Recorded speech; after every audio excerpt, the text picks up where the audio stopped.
Assalamualaikum warahmatullahi wabarakatuh. Kami dari kelompok 9 yang akan mempresentasikan makalah kami yang berjudul Kepemimpinan Pendidikan di SD atau MI. dengan saya Khairul Huda Dan saya Sadira. dan berikut video selengkapnya. Akan menjelaskan tentang pengertian kepemimpinan pendidikan. Kepemimpinan berasal dari kata pimpin yang memuat dua hal pokok, yaitu pemimpin sebagai subjek dan yang dipimpin sebagai objek. Kata pimpin mengandung pengertian mengarahkan, membina, atau mengatur, bahkan mempengaruhi. Pemimpin mempunyai tanggung jawab baik secara fisik maupun spiritual terhadap keberhasilan aktivitas kerja dari yang dipimpin, sehingga menjadi pemimpin itu tidaklah mudah dan tidak akan setiap orang mempunyai kesamaan di dalam menjalankan kepemimpinannya. Secara sederhana, kepemimpinan merupakan kemampuan yang dimiliki seseorang untuk mempengaruhi orang lain. Hal ini berarti kepemimpinan merupakan salah satu kemampuan seseorang untuk mempengaruhi orang lain mengikuti kegiatan seorang pemimpin.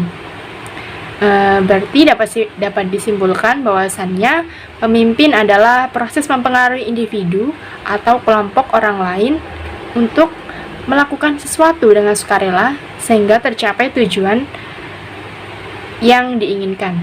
Dengan kata lain, dalam proses kepemimpinan itu ditemukan ada fungsi pemimpin yang memberi pengaruh dan juga ada pengikut atau anggota yang menerima pengaruh dan juga aktivitas situasi di mana kepemimpinan tersebut berlangsung.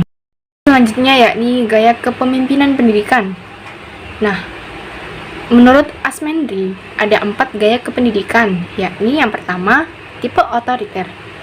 Tipe otoriter ini merupakan pemimpin yang membuat keputusan sendiri karena kekuasaan terpusatkan dalam diri satu orang. Ia memikul tanggung jawab dan wewenang penuh. Gaya kepemimpinan ini berasal pada pendirian bahwa segala aktivitas dalam organisasi akan dapat berjalan lancar dan berhasil mencapai tujuan apabila semuanya diputuskan oleh pemimpin. Biasanya, pemimpin ini bertindak sebagai penguasa tunggal dan tidak melibatkan bawahan dalam pengambilan keputusan dan tidak menghargai pendapat dan juga ide inspirasi dari bawahan. Yang kedua ada demokratis. Demokratis memiliki gaya kepemimpinan yang berkonsultasi dengan kelompok mengenai masalah yang menarik perhatian mereka serta mereka dapat menyumbangkan sesuatu. Tipe ini merupakan kebalikan dari tipe yang pertama tadi, yaitu pemimpin berusaha melibatkan kelompok dalam pengambilan keputusan, menghargai inisiatif, pendapat, ide dari anggota kelompok. Lebih mementingkan kepentingan bersama daripada individual, adanya pendelegasian, wewenang, dan tanggung jawab. Biasanya keputusan diambil atau dilakukan dengan bermusyawarah. Yang ketiga ada laissez-faire atau kendali bebas.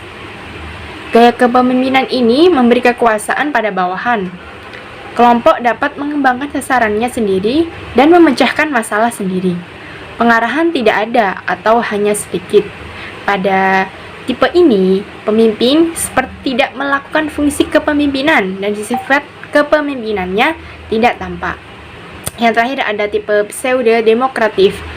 Tipe ini disebut juga demokratis semu.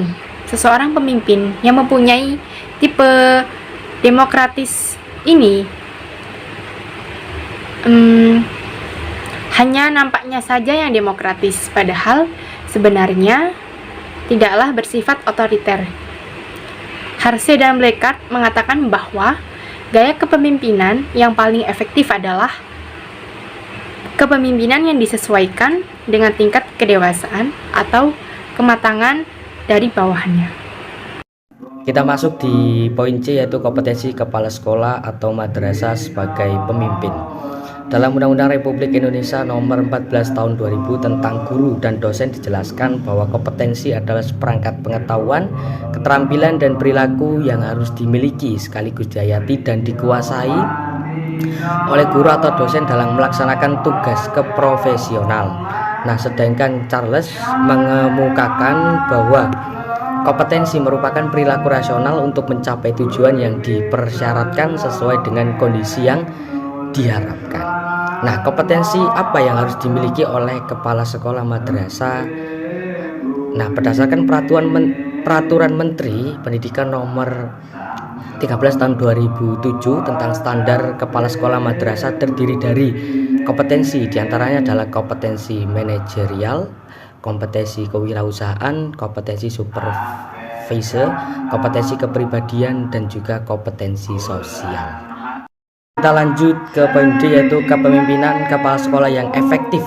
Nah, salah satunya kepala sekolah merupakan motor penggerak, penentu arah kebijakan sekolah yang akan menentukan bagaimana tujuan-tujuan sekolah dan pendidikan pada umumnya direalisasikan. Nah, kepala sekolah itu merupakan salah satu faktor kunci penting dalam menciptakan sekolah yang efektif.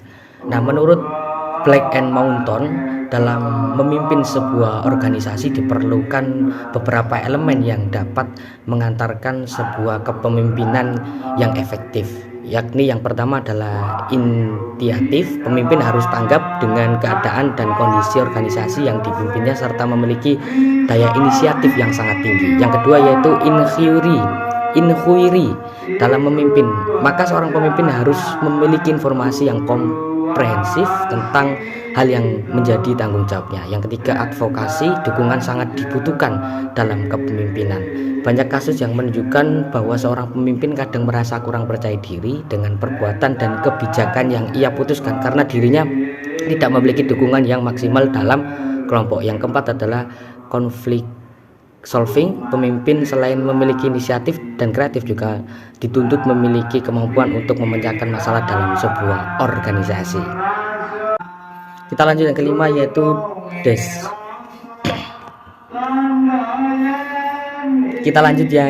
yaitu decision making.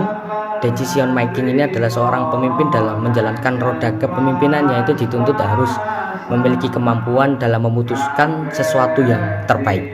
Dan juga yang keenam yaitu kritikio. Jiwa kritis ini menuntut kejelian pemimpin dalam memimpin sebuah organisasi.